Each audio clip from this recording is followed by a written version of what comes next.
ว่าสรุปสิไปรีบ่บ่ได้ตัวเพิ่นบ่ถ้าสิไปรีเพิ่นสิเอาละไม้ห้องให้เพิ่นสิล้างถ้าขอกถ้าโคกไว้เพิ่นสิต่อพื้นต่อไผเนาะโอ้ดีเลยเว้ยยังมีห้องอยู่ด้วยก็มีมันเป็นแบบคือเฮือนเลยสบายเลยมีไฟใช้เลยแล้วก็เพิ่นถามว่าอ้ายแล้วเป็นคนไทยแหละมีบัตรมีเบอร์หยังเจ็บดีบ่มาเฮ็ดงานที่นี่บ่ว่าหยังบ่เพิ่นว่านะแต่บ่ได้เป็นอย่างที่เจ้ากับมาถูกต้องตามกฎหมายอยู่เพราะว่าอยู่พี่เพิ่นก็บ่ได้ว่าหยังเนาะมาสู่ลูกสู่เมียพี่ก็เพิ่นก็รับรู้เบิดเลยแต่ว่า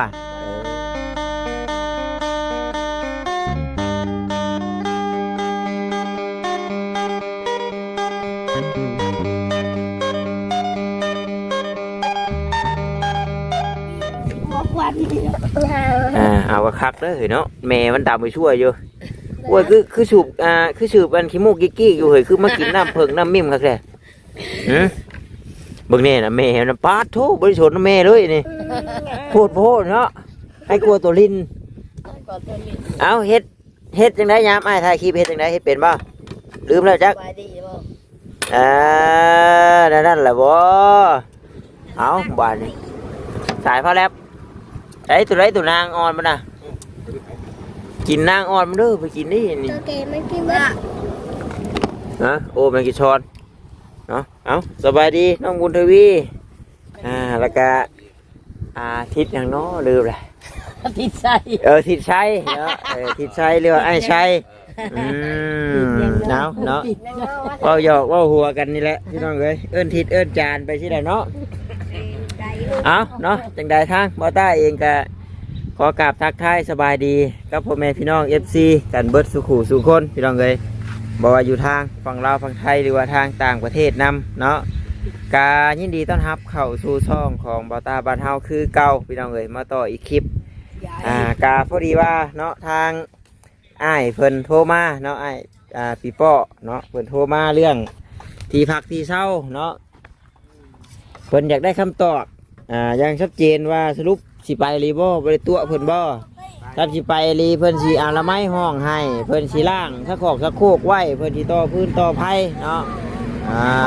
โอ้ดีเลยเว้ยยังมีห้องอยู่ด้วยก็มีมันเป็นแบบคือเฮือนเลยสบายเลยมีไฟใช้เลยแล้วก็เพิ่นถามว่าอ้ายแล้วเป็นคนไทยแหละมีบัตรมีเบอร์หยังเจ็บดีบ่มาเฮ็ดงานที่นี่บ่ว่าหยังบ่เพิ่นว่าแต่บ่ได้เป็นอย่างที่เจ้ากับมาถูกต้องตามกฎหมายอยู่เพราะว่าอยู่พี่เพิ่นก็บ่ได้ว่าหยังเนาะมาสู่ลูกสู่เมียพี่ก็เพิ่นก็รับรู้เบิดเลยแต่ว่าเพราะว่าบ่แม่นนั่นดอกเพื่อความปลอดภัยเนาะน้อยๆใช่ป่ะคนมาแต่ชายสินะคือกันกับเฮาไปไทยนะมันบอกเฮาต้องมีบัตรเจ้ามาลาวเจ้าก็ต้องมีบัตรถ้าเจ้ามีก็บ่เป็นหยังกะบ่ได้แม่นว่าสิยึดเอามาเป็นอาชีพแบบนี้ดอกคือเฮาไปเฮ็ดเสริมซ้ำเฮาได้เฮ็ดนาเฮ็ดนาเนาะพอได้เลี้ยงครอบเลี้ยงครัวบ่ได้สิว่าโอ้ยจักสิว่าจังไดอยู่ลาวบ่ได้เฮ็ดบัตรทำงานดอกว่ามื้อนี้มีแต่ว่ามาถูกต้องตามกฎหมายมาสู่ลูกสู่เมียยังรับรู้เพิ่นก็โอเคเพิ่นว่า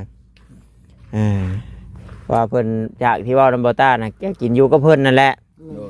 กินอยู่นำเพิ่นเนาะขับรถเป็นก็ดีเนาะขับรถเป็นก็อาจจะพิจารณาอีกราคานึงมีรถเคนรถฮุนไดเนาะรถด้ารถยางน้ำนั่นแหละเห็นนะทรงเครื่องเฮ้ยครับพวงมาลัยใช่เป็นอยู่บ่ได้อยู่เนาะได้อยู่สแลกเขาหัวเลยอยู่พุ่นก็เคยขับอยู่เป็นป่ะบ่นเข้าไปนี่นะไปสิแต่ว่าเพิ่นกับโมเมนต์ที่ว่าไปให้โดดเฮ็ดดอกเขาก็คอยซึมซับคอยเฮียนหู้ไปแล้วว่าตัวนี้เป็นอะไรจังใดแต่งานหลักๆน้ำหันน่ะแม่นเสากับท่อเนาะเสากับท่ออย่างเดียวดินบล็อกนี่บ่ค่อยมีเสากับท่อเสากับท่อแล้วก็นอกจากว่าฮัลโหลคอยสร้างเสาน้ำก็มาส่งคนในบ้านนั้นบ้านนี้ก็ต้องได้ไปแบบสั้นจังหวะเด้อตัวนี้ แล้วก็รายละเอียดบัดนี้เนาะรายละเอียดนี่แม่นล้มกันเองไปเบิ่งงานตัวจริงเนาะน้อยสิทำบอต้าเว้าเองน้อยสิว่าโอ้ยน้องบอต้าหางานไหนคือบ่ดีจังซั่นจังซี่บ่เนาะไปเบิ่งมันอยู่ลาวเฮาเองหั่นนะบ่ได้ว่าแม่นบ่ได้เสียเงินเฮ็ดนู่นเฮ็ดนี่บ่เนาะมีแต่พอใจอยู่พอใจเฮ็ดละเฮ็ดเนาะแต่ว่าอยู่ไสก็ต้องมีความอดทนเนาะคำว่างานนี่บ่มีงานใดที่สบายได้แล้วก็บ่มีงานใดที่บ่เมื่อย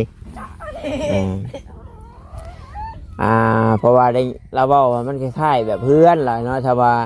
เป็นไปได้กับไว้เท่าไรแห่งดีเนาะมื้ออื่นแห่งดีคือว่ามื้ออื่นมื้อฮื้อว่าบอกเพิ่นว่าได้ยินอ้ายแล้วว่าวันพุธนะ ลูกเขาก็ยังเมียนปูนให้ลูก ไว้ดิมันสิหึงมายังปูนหน่อยเดียวเจ้าสิไว้ใช้ ตู้นั่นจะแป้งสิแป้งแล้วบ่มัน ว้ายเฮ็ดแต่นี่หาคำก็แล้วเออ เสียเมื่อพ่อบ่ บ่ก็บ่ได้เอาเมื่อมื้อนี้ดอกแต่ว่าเพิ่นก็เอาเนาะคนงานเว้ยผู้ใดมาสมัครก็เพิ่นก็เอาเลยเนาะ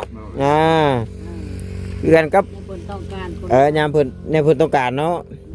กันก็เฮ็ดปวกแล้วมันเกิดอยู่ป่าผู้ใดมาพ่อก็เอาเลยเว้ยมันบ่มีเจ้าของเนาะ มื้ออื่นได้ไปบ่มื้ออื่น เอาไป ก็แล้วแต่ชุมเจ้าเนาะแล้วแต่ชุมเจ้าสะดวกแล้วก็ชุมเจ้าเคลียร์ โอ้ไว้ได้ได้สิได้ ยังแยกชอบนะ 18 อันที่8สอบมันโยดลงแล้วได้มันผลิตเลยกระไหม่น่ะมันจะลงขี้ดินแล้วมันก็พ่นโตแล้วมันก็แข็งมันแล้ว ก็แป้งไหมเอาไว้ แป้งใหม่เอาไว้นะหั่นบ่เสียบ่ ชุมเจ้าก็เฮ็ดคักแปลงก็คักเนาะ เราเอาหินไปเลี้ยง เอาอิฐไปแป้งเนาะแต่น้าพะย่างปุ๊บ แม่อย่าเลี้ยงให้สูงขนาดนี้ ไว้ดอก พอเท่าว่าให้5ไม้ชุ่มๆนั่นห้อง แม่นบ่ให้ว่าไปเฮ็ดงานและทิ่มปูนทิ่มเฮทิ่มชายบ่ให้เอาเนาะ แม่ ไปเฮ็ดงานได้เงินได้คำมาซื้อเล็กซื้อหลาเอามาก่อเนาะไปเฮ็ดงานกลับมาปูนแข็งก็บ่เอาอีกเนาะต้องไว้ต้องเอาไว้ให้ พอเท่านะให้ไว้ตาราง นี่ เอาไว้ตารางเฮือนนี่แล้วว่า5ไม้ห้อง นะฮะพะย่างปุ๊กหรอมันจังในนอนเขาว่าอยู่นอกนี่เฮือนใหม่นี่แล้วก็บ่มั่นใจเราบ่มีแนวมุง มันก็แม่นนั่นแหล้วมันเจ้าไปไหว้นี่มันก็ไหว้เดินหันจำกับบ่ลื่นกันดอก แล้วว่าให้เอาเข้าตารางนั่นให้ห้ามไม้เช้าแล้วเข้าหันเอาเรียกเฮียงกันเราอ่ะเลยเอาพะย่างน่ะปุ๊กอีกเหรอเขาว่าตารางน่ะดีที่สุดเราบอกข่อยนั่นน่ะ ว่าเฮ้ยบ่อยากเข้าบ่เฮ้ยคือพากันบ่เอาเข้ามากิน เขาจะกินเรียบ กินเรียบร้อยเลย แล้วก็จะกินอะไร โอ้ยเรียบร้อยได้อ้ายกะอ้ายเอิ้นยังอยู่ไทย มิม มิมยันว่าหังนิ่มหังหยังบ่แม่นเนาะมิมคือกันตัวมิมบัดเพิ่งโกนได้จะเอิ้นเพิ่งโกนกันบ่มันอยู่ในโพรงไม้น่ะ นั้นก็โพง ฮะ โพง โพรงเอาไปเอิ้นโพรงอันเพิ่งเห็นบ่เอิ้นโพรงเลย คือโป้งวันที่ เอาเลยบางคนเอิ้นแมงดันก็นี่นั่นน่ะอันนี้เอิ้นโพรงเลยอ้ายเพิ่นโทษครับว่าเข้าใจคนละอย่างว่าจักตัวพึ่งได้มันเข้าไปอยู่ในโกนนั่น เพิ่งโกน นั่น นี่ แหละ น่ะ นั่นแหละก็เรียกพึ่งก็พึ่งโกน เนาะตื่มคำว่าพึ่งใช่เลย โป้ง นี่โพนรถโพงรถว่าญาติเลยเนาะญาติเด้เอามีแต่จะมาจังใดจากไปแล้วก็เร่งมือเฮ็ดเนาะสิเฮ็ดอีหยังสิไว้อีหยังก็เกี่ยมไว้ยืดเยื้อยาวนานจังหน่อยเพิ่นได้ผู้อื่นแล้วก็จักสิหางานใส่อีกแล้วเนาะว่าได้ก็บ่จักได้ เราก็ยอมแล้วกัน แต่ว่าก็เห็นหลายอยู่เพิ่นติดบ่อนนั่นบ่อนนี่ปั๊มน้ำหมอกน้ำมันก็เฮาก็ลองไปเนาะแต่ว่าอยู่นี่ก็เว้าถึงมันก็โอเคอยู่ได้เงินเดือน 2-3 ล้านนี่มันก็โอเคอยู่มันก็สิอยู่ในระหว่าง3ล้านนั่นแหละงานนั่นนี่นะแต่ว่าจุ่มเจ้าไปปุ๊บให้ไม้รถเพิ่นก็บ่ให้แล้ว ก็สีแดง เพิ่นก็เบิ่งงานเฮาก่อนผู้บัตรผู้นี้ก็สิป้าไว้เป็นบ่ แม่ ป้าไว้ป้าไว้อ้ายเอิ้นเอาไปแต่วานเย็นนี่วานเย็นนี่ไปน้ำวานเย็นป้าไว้นำกันหลายคนหน่อยมาบ่ครบ32เฮ็ดได้เนาะ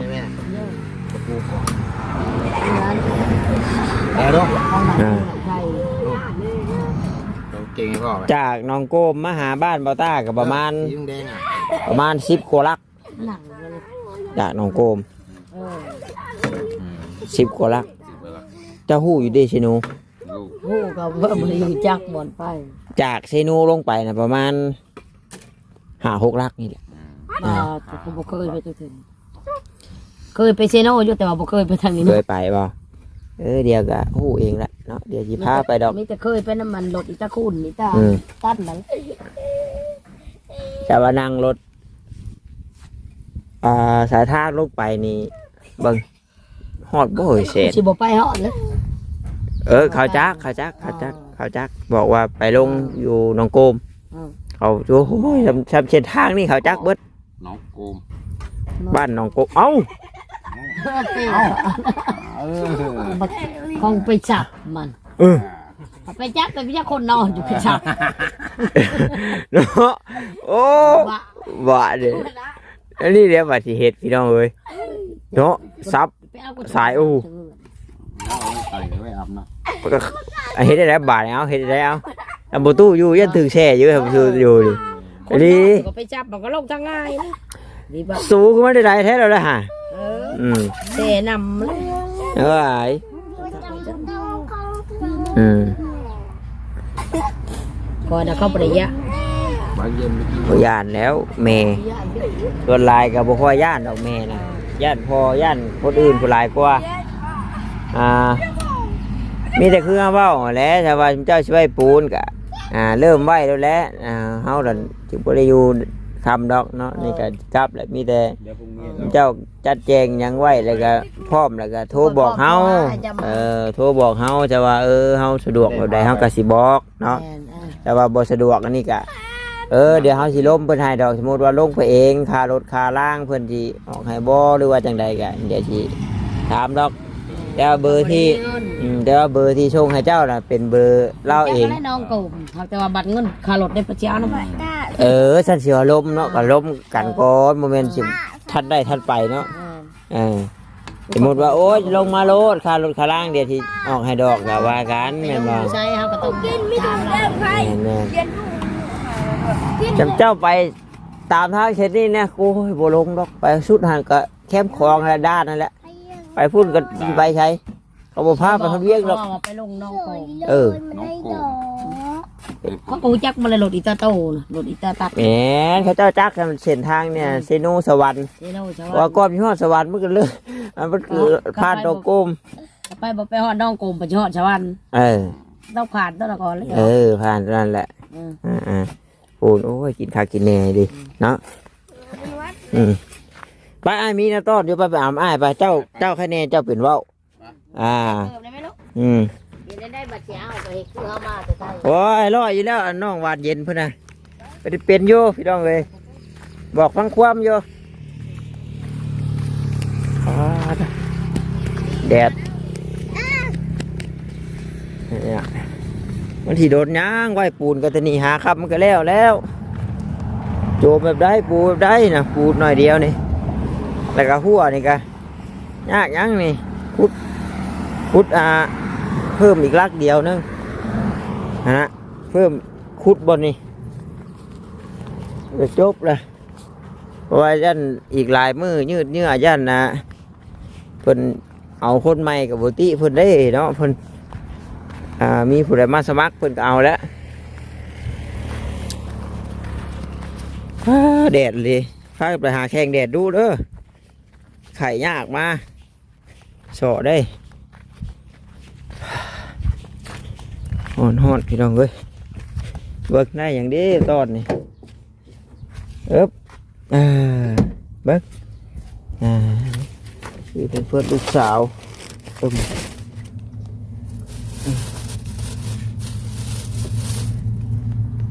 เนาะ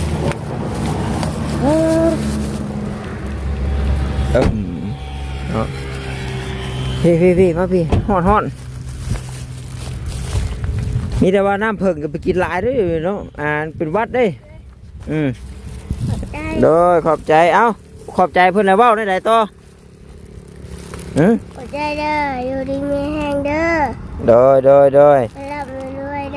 ด้อสาธุดีใจใช่ป่ะล่ะดีใจ อยากให้มาด้วยเรื่อยอยู่บ่เนาะเลขยังสิออก เด็กนุ่ง เลขหนูเลขหนูไปยันโอเคเลขหนูเป็นเลขอะไรเหรอเลขหนูเด็กนุ่ง เลขหนูจีดนี่บ่ฮะ พุก หนูพุกโอ้ยเลขหนูพุกกูนี่ไปโอเคเลขหนูพุกได้กูนี่น้องกูทวีเลขกบผู้ที่เลขหนูพุกโอ้ยคักพี่น้องเลยเนาะหรือว่าพี่น้องเลยเนาะว่าตาก็จักสิว่าจังใดอันนี้ก็บ่แม่นว่ายั่วหรือว่ายุแย่ให้เพิ่นนี่ได้เฮือนได้ซ่านได้เนาะพี่น้องเนาะอันนี้เพิ่นหาเบาต้าให้เบาต้านี่หางานให้เนาะบ่แม่นเบาต้าว่าสักส่วนเพิ่นไปชั้น4ได้เนาะยัน FC เพิ่นเข้าใจผิดโอ้ยเจ้ามาเนาะส่วนเพิ่นไปหันไปนี่นู่นนี่นั่นมีบ่ได้เนาะพี่น้องเนาะนี่นะเพิ่นหาเบาต้าเนาะว่าเจ้าน่ะมีงานอยู่ใช้เห็นผู้ใดอยากได้คนงานบ่เราเพิ่นอยากไปเลยพอได้เงินได้คำมาซื้อเล็กสิมาก่อเฮือนสิมาก่อให้ปูนี่เบิดเนาะแล้วย่านปูแล้วแข็งพี่น้องเนาะแต่ว่าบ่ไปหาเงินก็เอาก็สินั่งรอคอยแต่ผู้รักผู้ใหญ่เพิ่นนี่ก็มันก็บ่เป็นเนาะพี่น้องเนาะเพิ่นช่วยเฮาได้ซำนี้แล้วเฮาก็ช่วยเจ้าของนำเนาะช่วยหาเงินหาคำนำนั่นแหละพี่น้องเอ้ยแต่ว่าจังไดก็เอาเนาะคิดถือจังไดก็คือบ่ตาว่าและบ่ตานั้นได้แต่แนะนำได้แต่บอกซื่อเนาะแต่ว่าสิให้บ่ตานู่นนี่นั่นก็บ่เป็นว่าคือเว้าแหละก็ฮู้เนาะบอลเพิ่นอยากได้คนงานก็คือบอลรอเสารอทอเนาะเจ้าก็ลองไปเบิ่งจะว่าเฮ็ดได้ก็เฮ็ดบ่ได้แล้วก็ขึ้นมาก็บ่ได้ไกลยังมอสวรรค์ครับพี่น้องเนาะมอสวรรค์โอ้นี่ครับบ่ตากับอ้ายเราก็รู้จักกันอยู่นะรู้จักกันอยู่แต่ว่ากับผู้ที่เจ้าของงานรอเสารออย่างบ่ตาก็บ่จักแต่ว่ารู้จักกับอ้ายเป็นคนงานด้วยกันแต่ว่าอยากได้คนไปเพิ่มพี่น้องเราก็เลยเอาประสบว่าแม่น้องบุญมีพ่อน้องบุญมีเพิ่นอยากเฮ็ดงานเลยแนะนำไปแต่ว่านี่ก็สิบอกตาน้องน้ำอยู่พอเราได้เงินเนาะพอได้นั่งนอนอยู่เลยนะแต่ว่าใครอยากไปก็หาเบิ่งเนาะว่ามันเป็นยังไงบ่ถ้าอยากว่าดอกน้องก็จากที่ผ่านมานั่นอยู่ทางปั๊มน้ำมันก็เห็นเพิ่นติดป้ายอยู่ว่าสอนฟังตาโบกสีเข่าพี่น้องเพิ่นก็ขับโยหลายบอนโยพี่น้องเลยแล้วก็ตามห้านหมูทะพี่น้องเลยเพิ่นก็อยากได้คนอยู่แต่ว่าเงินเดือนบ่แข็งทำมันรอเสาเนาะสตาร์ทประมาณ1.3 1.2 1.5สินะพี่น้องเนาะบอลรอเสากัน2 ล้านก็โอเคอยู่ว่าตามันก็เป็นงานหนักแน่งานหนักแน่ก็ธรรมดาแล้วเราเห็นงานมันก็เมื่อยก็นักน้ำแน่แหละน้องเลยได้ก็สู้ๆกดเอาเนาะบ้านเฉพาะเวียดเจ้าชายก็เรื่องยังไงฮะยาเลยเมื่อแล้วเนาะยาเลยเมื่อว้าวแหละมานี่กะที่ว่าจังไดพี่น้องเลยเนาะได้นี่ครับชิว่าต้องถามเป็นจังไดเนาะนะมีแต่มันเดินมันก็อัพคลิปเนาะละ2 โมง 3 โมงสิลงว่านี่น่ะ6 โมงอันเจ้าอัพให้นะเกินไปเห็นไว้ค่ะก่อนอัพลงตอนเมื่อหน้านั้นยังบ่ได้โอ้ยเนาะพี่น้องเนาะ100,000ต่อ4 คลิปพี่น้องเนาะ20,000ต่อ2 คลิปกะว่าบอลมันเบิดกะสมมติว่าวิวบ่ขึ้นพี่น้องเนาะลงคลิปนี่เท่ากับเบิดไปอยู่ประมาณ100,000นี่ก็สิได้โอ้ยเนาะแต่สิว่าบ่คุ้มนะนี่แหละจะว่าโอ้ยเนาะบางคนเพิ่นก็ว่าจังได๋เฮ็ด YouTube ได้เงินหลายโน่นนี่นั่นมันก็ขึ้นอยู่กับคนเบิ่งขึ้นอยู่กับยอดวิวพี่น้องเนาะมันก็บ่ได้เสมอกันได้พี่น้องเอ้ยแต่ว่าจังได๋ก็สู้ๆไปนํกันแล้วก็ ให้พ่อแม่พี่น้อง FC นี่แหละเนาะเบิ่งส้มแล้วบ่กดขำโฆษณาให้พี่น้องเลยอย่างใดก็เบิ่งส้มให้ในเด้อพี่น้องเด้ออย่างใดทางบ่ใต้เองคือจะได้ขอตัวกลับก่อนพี่น้องเลยว่าผิดพลาดประการใดว่าบ่ม่วนโน้นหูจังใดก็ขอโทษขออภัยน้ำลายๆเนาะถ้าคลิปนี้ขอกล่าวเข้ามาสบายดีพี่น้องบ๊ายบาย เดี๋ยวสัญญาณ ได้อยู่บ่